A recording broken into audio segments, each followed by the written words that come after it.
En décembre 1938, dans un laboratoire de Berlin, 2 scientifiques ont divisé un atome d'uranium et ont changé le monde à jamais. En quelques mois, des physiciens à travers l'Europe ont compris ce que cela signifiait. Une seule bombe avec le pouvoir de raser une ville entière. Une arme qui pouvait mettre fin à la guerre avant même qu'elle ne commence.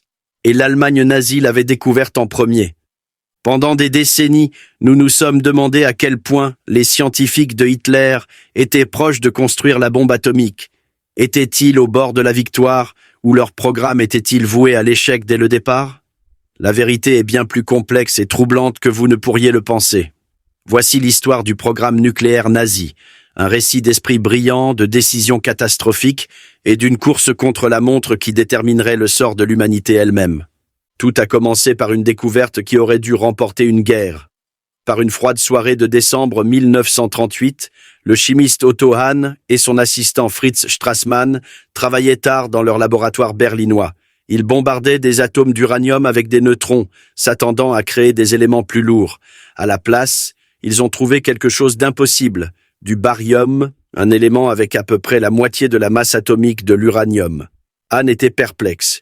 Il écrivit immédiatement à son ancienne collègue Lise Meitner, une physicienne juive autrichienne, qui avait fui vers la Suède quelques mois plus tôt pour échapper aux persécutions nazies. Lors d'une promenade hivernale dans la campagne suédoise, Meitner et son neveu Otto Frisch firent les calculs. Ils comprirent ce que Hahn avait fait. Il avait divisé le noyau d'uranium en 2. Ils appelèrent cela la fission, mais les implications étaient stupéfiantes. Quand un atome d'uranium se divise, il libère de l'énergie, des quantités énormes d'énergie. L'équation d'Einstein, E égale mc au carré, signifiait que même des quantités infimes de matière pouvaient être converties en un pouvoir dévastateur. Et, crucialement, la fission libérait aussi des neutrons supplémentaires. Ces neutrons pouvaient diviser plus d'atomes d'uranium, ce qui libérerait plus de neutrons, créant une réaction en chaîne, une explosion auto-entretenue, une bombe. En quelques semaines, la nouvelle se répandit dans la communauté physique mondiale comme une traînée de poudre. En Amérique, le physicien Léo Szilard fut si alarmé qu'il convainquit finalement Einstein d'écrire une lettre au président Roosevelt, le prévenant qu'une telle arme était possible. Cette lettre conduirait au projet Manhattan. Mais en Allemagne, la nouvelle tomba entre les mains du régime qui l'avait découverte. Un régime qui se préparait à la guerre. Un régime qui voyait cette découverte non pas comme une avancée scientifique, mais comme un chemin vers la victoire ultime. La course aux armements nucléaires avait commencé, et l'Allemagne avait une longueur d'avance. En avril 1939, quelques mois seulement après la découverte de la fission, l'armée allemande fit quelque chose d'inédit. Elle classifia toutes les recherches sur l'uranium et en interdit l'exportation. C'était 8 mois avant l'invasion de la Pologne. Avant même que la Seconde Guerre mondiale n'ait commencé, l'Allemagne se préparait déjà à la guerre atomique. En septembre 1939, alors que les chars allemands entraient en Pologne, l'Office des armements de l'armée allemande réunit les plus grands physiciens nucléaires du pays en un groupe de recherche secret. L'histoire les appellerait l'Uranverein, le club de l'uranium. La liste était impressionnante. Werner Heisenberg, l'un des fondateurs de la mécanique quantique et lauréat du prix Nobel. Carl Friedrich von Weizsäcker, un brillant physicien théoricien. Kurt Dibner, un physicien expérimental travaillant pour l'armée. Otto Hahn, l'homme qui avait découvert la fission. Walter Bothe, un expert en mesures nucléaires. Paul Hartek, un chimiste physicien qui comprit immédiatement le potentiel militaire de la fission. Il ne s'agissait pas de scientifiques ordinaires. Ils étaient parmi les plus grands esprits du XXe siècle. Et maintenant, on leur confiait la mission de construire la première bombe atomique au monde. Sur le papier, l'Allemagne avait tous les avantages. Ils avaient les scientifiques, ils avaient la découverte. Ils contrôlaient la Tchécoslovaquie, qui détenaient les mines d'uranium les plus riches d'Europe à Jachimov.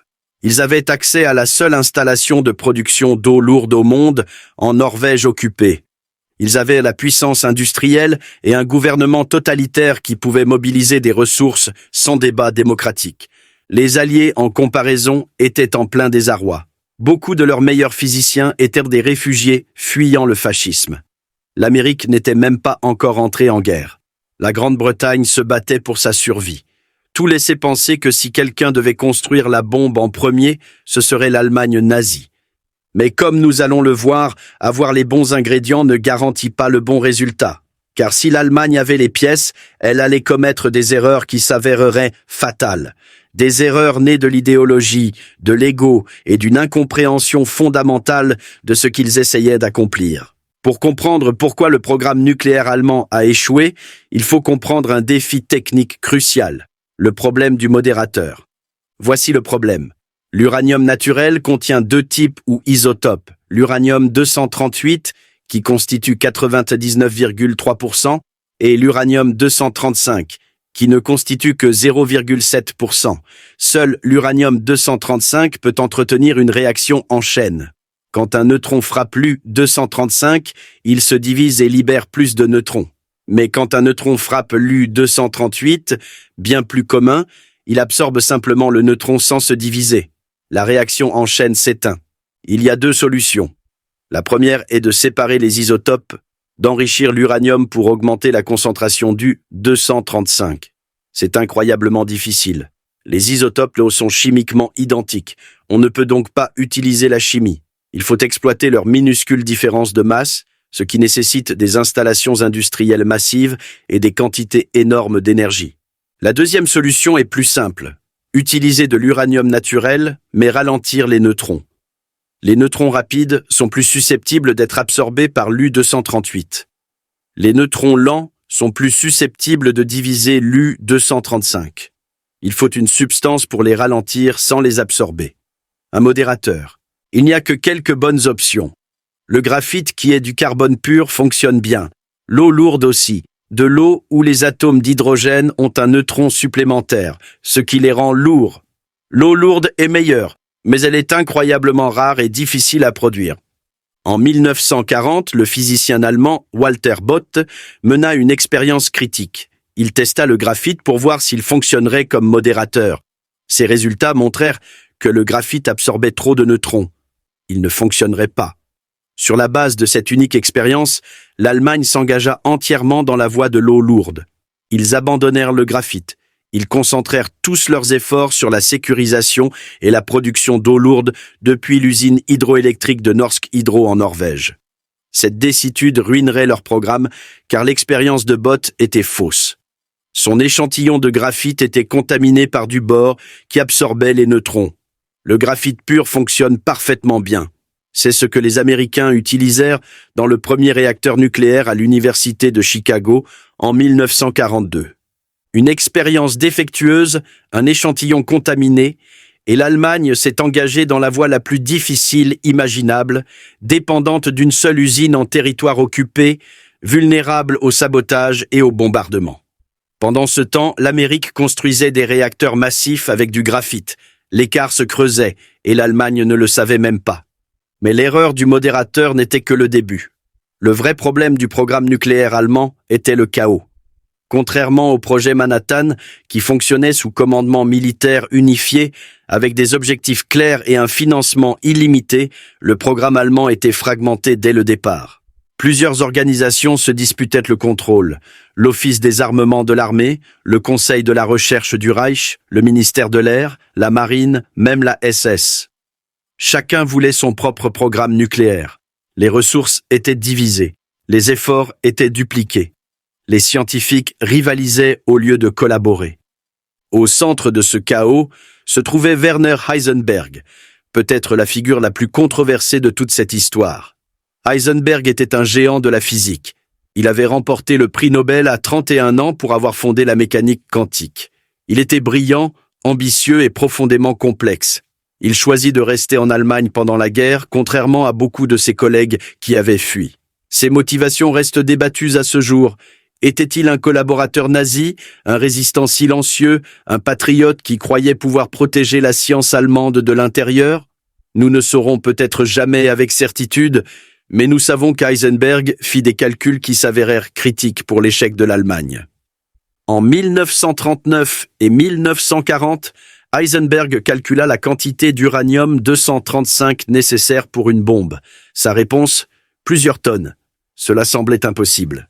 Enrichir des tonnes d'uranium nécessiterait des installations industrielles inimaginables, surtout pour un pays en guerre.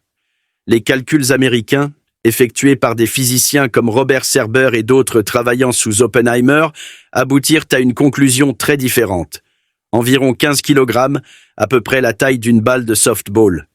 C'était difficile, mais réalisable. Pourquoi cette énorme différence ? Les calculs d'Heisenberg semblent avoir confondu la physique des réacteurs avec la physique des bombes. Un réacteur entretient une réaction en chaîne lente et contrôlée. Une bombe nécessite une réaction en chaîne exponentielle rapide avec de l'uranium hautement enrichi. Ce sont des problèmes complètement différents, nécessitant des quantités de matériaux différentes. Que cela ait été une erreur honnête ou un calcul erroné délibéré pour ralentir le programme est encore débattu par les historiens, mais le résultat était clair. Les dirigeants allemands conclurent qu'une bombe à uranium était impraticable. Trop de matériel, trop de temps, trop d'efforts industriels, tout en menant une guerre sur plusieurs fronts. Ils changèrent donc de cap. Au lieu de poursuivre une bombe, ils se concentrèrent sur la construction d'un réacteur, une machine qui pourrait générer de l'énergie et produire du plutonium. Peut-être plus tard, pensait-il, pourrait-il construire une bombe. D'abord, il devait prouver le concept. Les Américains construisaient les deux simultanément, à un coût énorme. L'Allemagne choisit la voie la plus longue. La dépendance de l'Allemagne à l'eau lourde la rendait vulnérable, et les Alliés le savaient. L'usine de Vemork à Rjukan, en Norvège, était la seule source industrielle d'eau lourde au monde. Construite à flanc de montagne, elle utilisait l'énergie hydroélectrique pour produire de petites quantités de cette substance précieuse. Quand l'Allemagne envahit la Norvège en 1940, ils s'emparèrent immédiatement de l'usine et ordonnèrent d'augmenter la production. Les renseignements britanniques apprirent rapidement les besoins allemands en eau lourde. Si les Allemands en collectaient, ils devaient construire un réacteur. S'ils construisaient un réacteur, ils travaillaient peut-être vers une bombe. L'usine de Vemork devint une cible prioritaire. En 1942, des commandos britanniques tentèrent un assaut par planeur. Les deux planeurs s'écrasèrent dans les montagnes. Tous les survivants furent capturés et exécutés sous l'ordre commando de Hitler. Mais les Britanniques ne renoncèrent pas. En février 1943, ils entraînèrent une équipe de commandos norvégiens pour une mission quasi impossible. 6 hommes sauteraient en parachute dans la nature sauvage norvégienne en hiver, rejoindraient une équipe de reconnaissance et saboteraient l'usine. L'opération, nom de code Gunnerside, fut un chef-d'œuvre d'opération spéciale. Les commandos skièrent à travers des plateaux gelés, descendirent une gorge, pénétrèrent dans l'usine, placèrent des explosifs sur les cellules de production d'eau lourde et s'échappèrent sans tirer un seul coup de feu. L'usine était paralysée. L'Allemagne la reconstruisit en quelques mois. En novembre 1943, les Américains bombardèrent Vemork depuis les airs, causant d'autres dommages, mais tuant aussi des civils norvégiens. L'Allemagne décida d'évacuer l'eau lourde restante vers l'Allemagne. En février 1944, la résistance norvégienne apprit qu'un ferry transporterait l'eau lourde à travers le lac Tinn.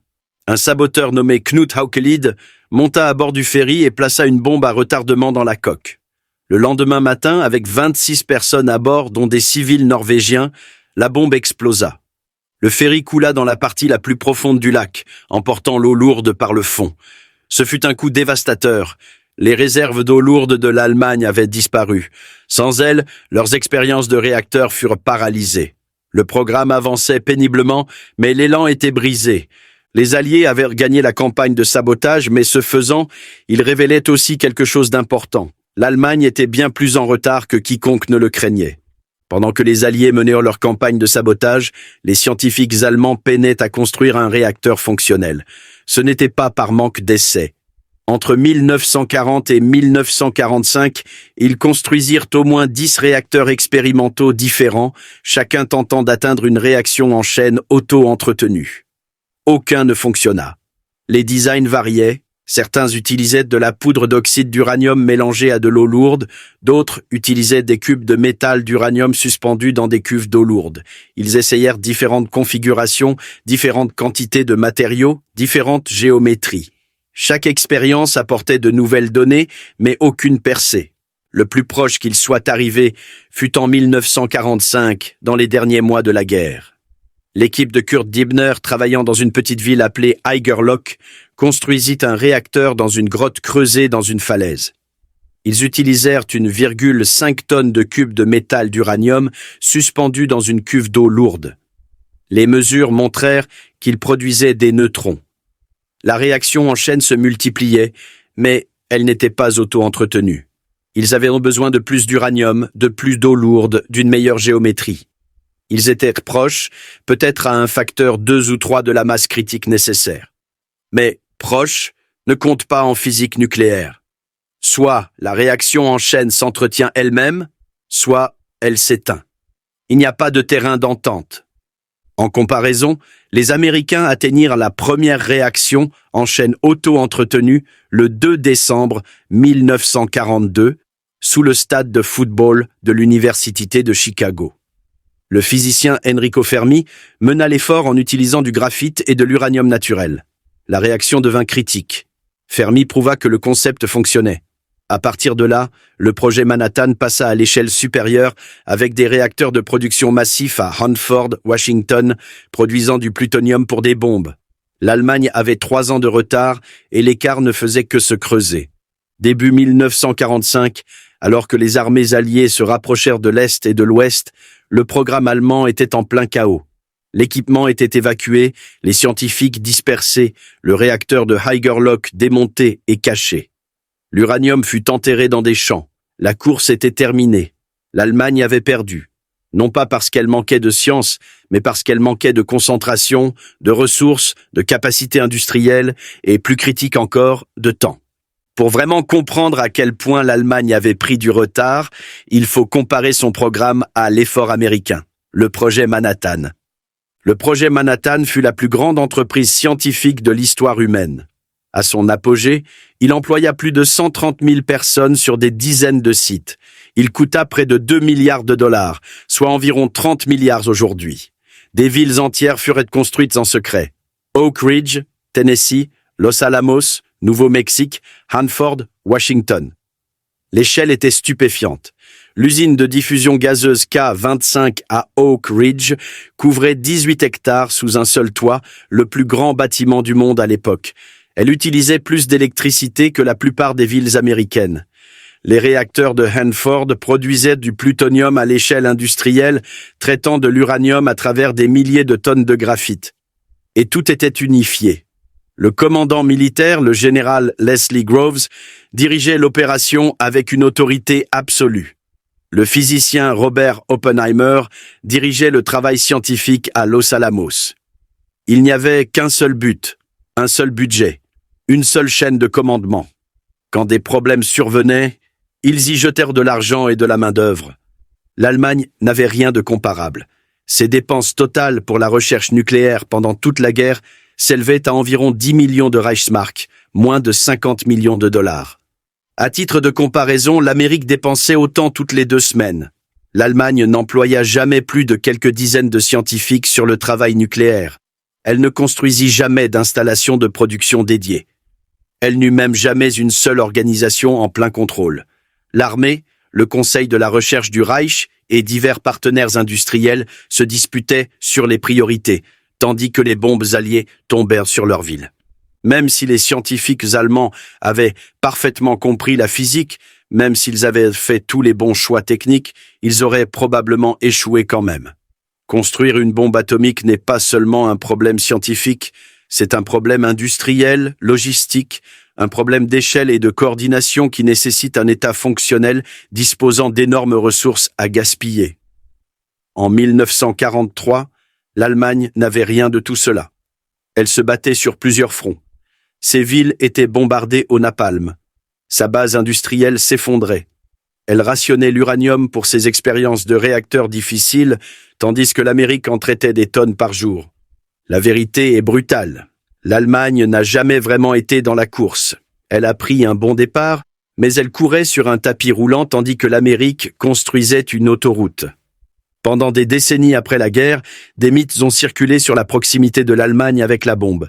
Des histoires sensationnelles ont émergé, projets secrets, laboratoires cachés, armes testées dans des endroits reculés, voire des récits d'une bombe allemande faisant explosion en mars 1945. Ces histoires sont des fictions. La mythologie a commencé presque immédiatement. En 1945, le journaliste Luis Alvarez publia des affirmations sensationnelles sur des armes allemandes avancées.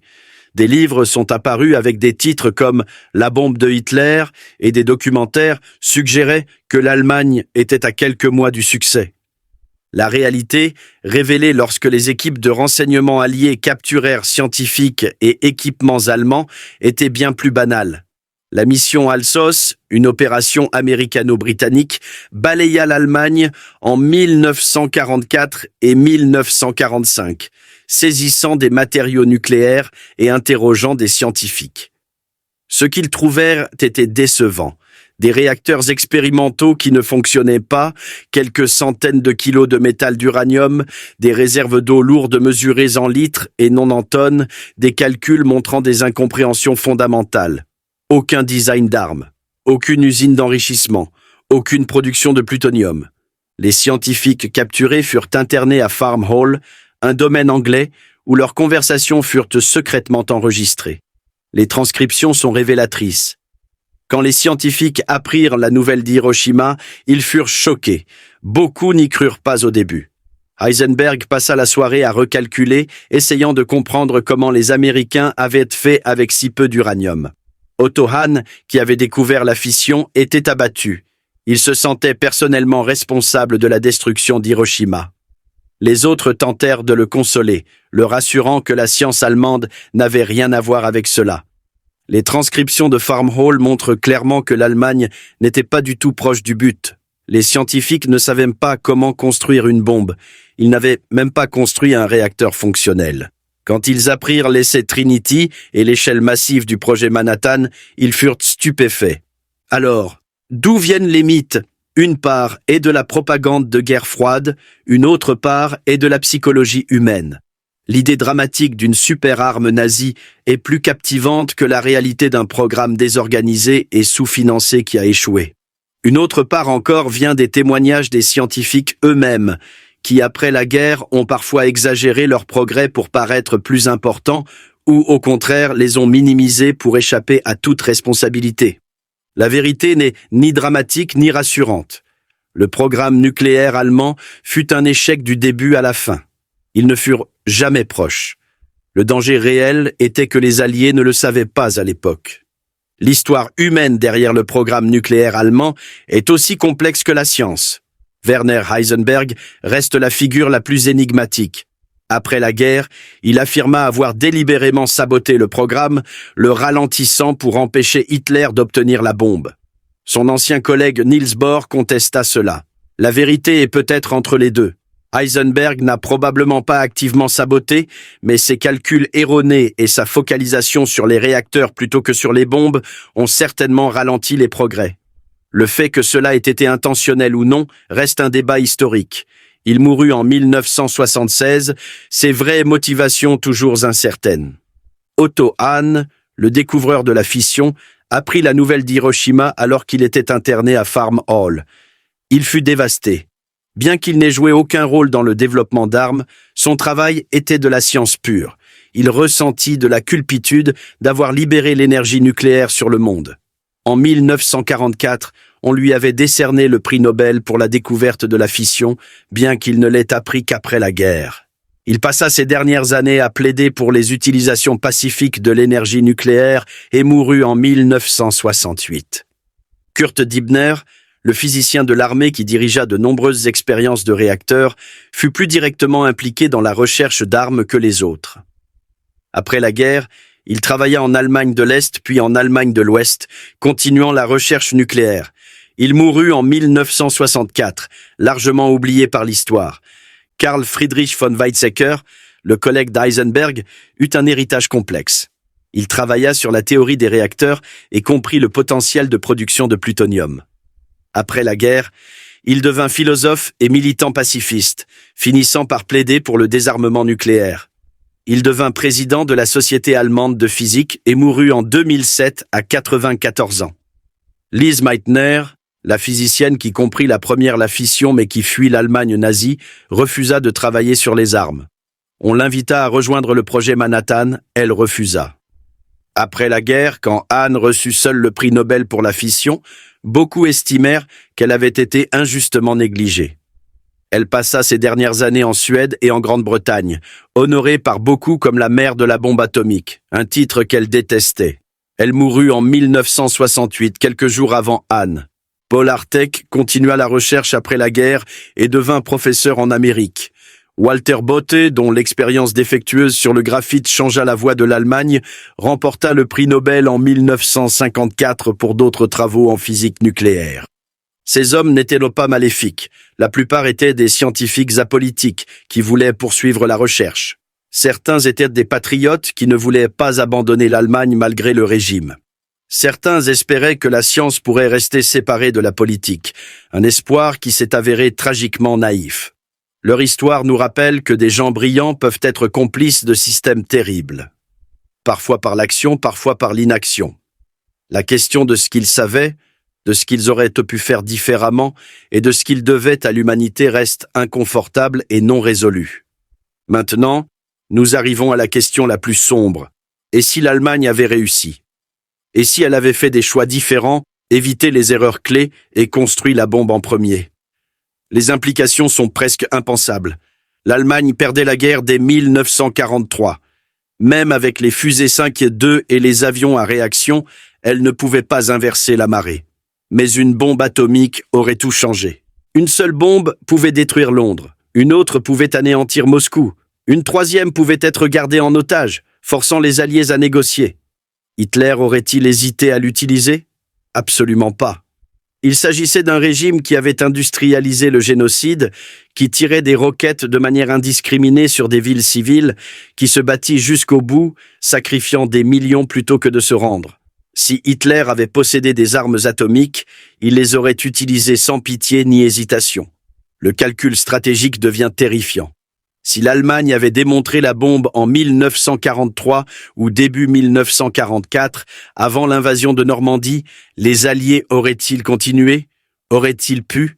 Le public en Grande-Bretagne et en Amérique, déjà las de la guerre, aurait pu exiger des négociations? Staline aurait pu demander une paix séparée. Même si les Alliés continuaient à se battre, la dynamique changerait. L'invasion serait impossible. Les campagnes de bombardement risqueraient des représailles nucléaires.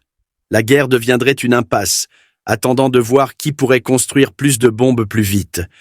Et si l'Allemagne avait eu la bombe en premier, aurait-elle eu la capacité industrielle pour en construire plus? Probablement pas rapidement, mais elle n'aurait eu besoin que de quelques-unes. La seule menace aurait suffi à fracturer l'alliance. Le monde d'après-guerre serait méconnaissable.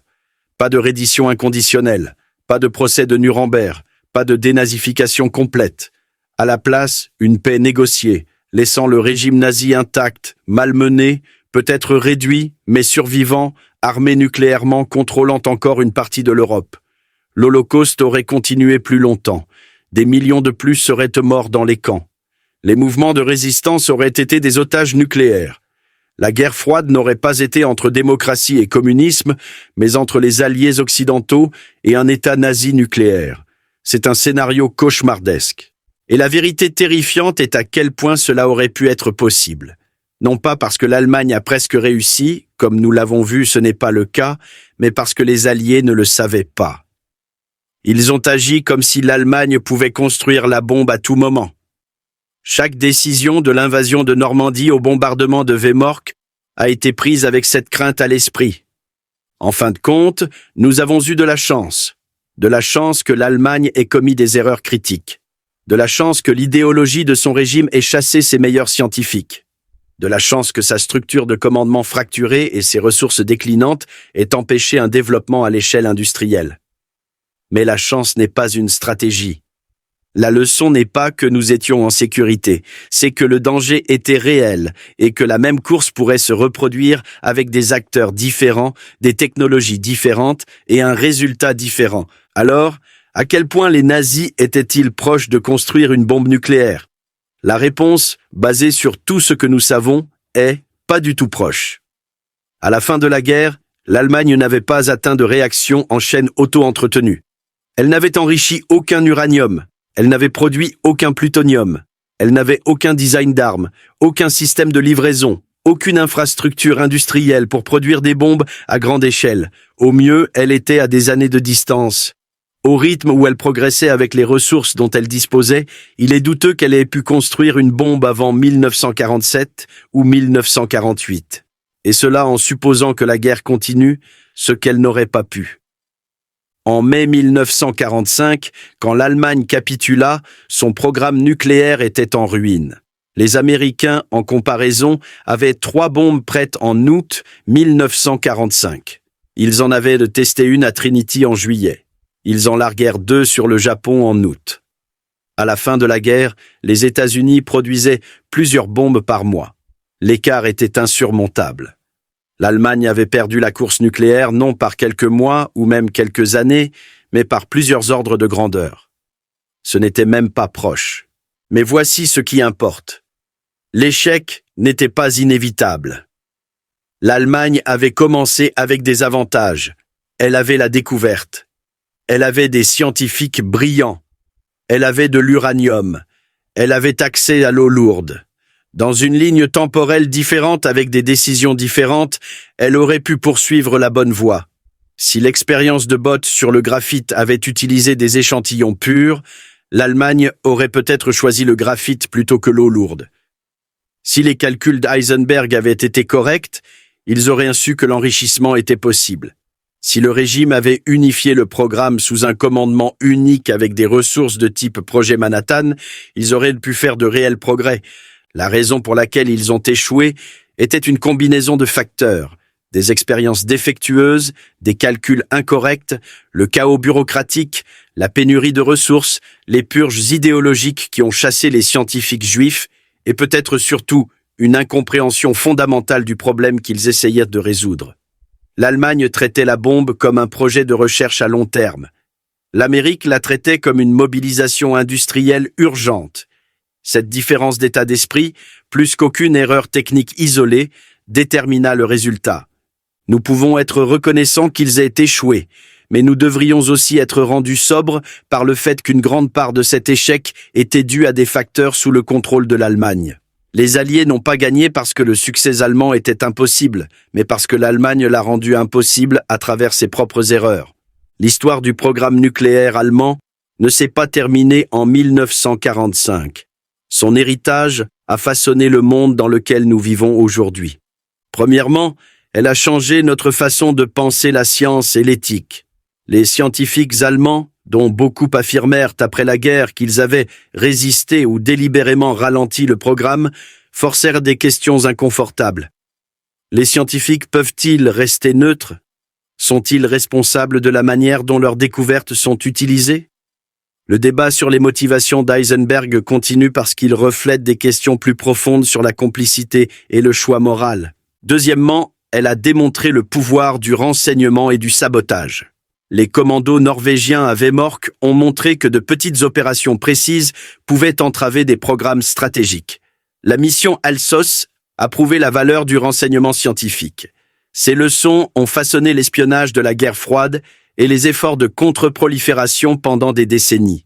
Troisièmement, elle a révélé le danger de la fuite des cerveaux. Quand l'Allemagne nazie a chassé les scientifiques juifs, elle a perdu Einstein, Meitner, Szilard, Fermi, Bohr et d'innombrables autres. Ces réfugiés n'ont pas simplement quitté l'Allemagne, ils ont construit la bombe pour l'Amérique. L'idéologie a détruit le plus grand avantage de l'Allemagne. Aucune leçon ne pourrait être plus claire sur le coût de la persécution. Quatrièmement, elle a prouvé que la construction d'armes nucléaires nécessite plus que des connaissances. Cela nécessite une puissance industrielle, une capacité organisationnelle et une stabilité sociétale. Les efforts modernes de prolifération le comprennent. Les pays qui poursuivent des armes nucléaires ont besoin non seulement de scientifiques, mais de centrifugeuses, de réacteurs, d'installations de production et de sites de test. Ce n'est pas un projet de garage, c'est un effort d'État entier. Enfin, L'échec du programme allemand a donné au monde une fenêtre étroite.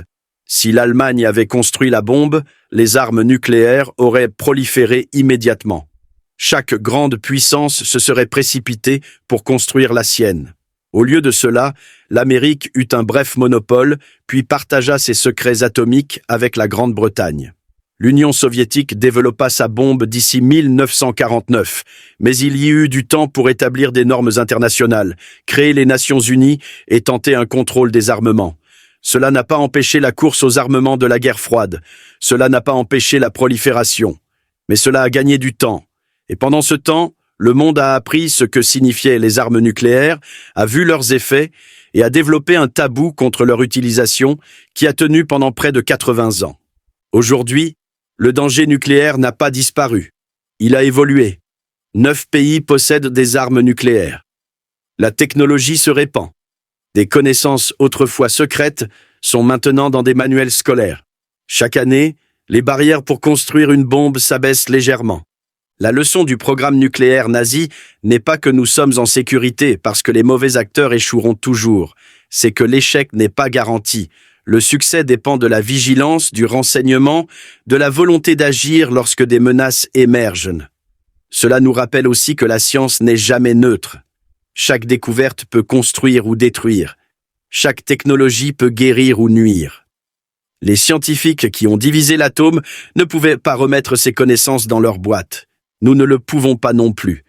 Nous vivons dans le monde qu'ils ont créé. Un monde où les êtres humains possèdent le pouvoir de détruire des villes en un instant. Un monde où ce pouvoir a été utilisé 2 fois et menacé d'innombrables fois. Un monde où nous avons, d'une manière ou d'une autre, par chance, sagesse et peur, évité de l'utiliser à nouveau pendant près de 80 ans. Le programme nazi a échoué parce qu'ils ont fait des erreurs scientifiques, des erreurs stratégiques, des erreurs morales. Nous avons passé ce temps à explorer ce qu'ils ont fait de travers, mais la question plus profonde est ce que nous devons faire correctement, parce que la course qu'ils ont lancée n'a jamais vraiment pris fin. Elle a juste changé de forme, de nouveaux acteurs, de nouvelles technologies, de nouveaux enjeux, et la réponse à la question de savoir à quel point les nazis étaient proches de construire la bombe importe moins que ce que nous faisons de cette connaissance aujourd'hui. C'est la vraie histoire, et elle est encore en train de s'écrire.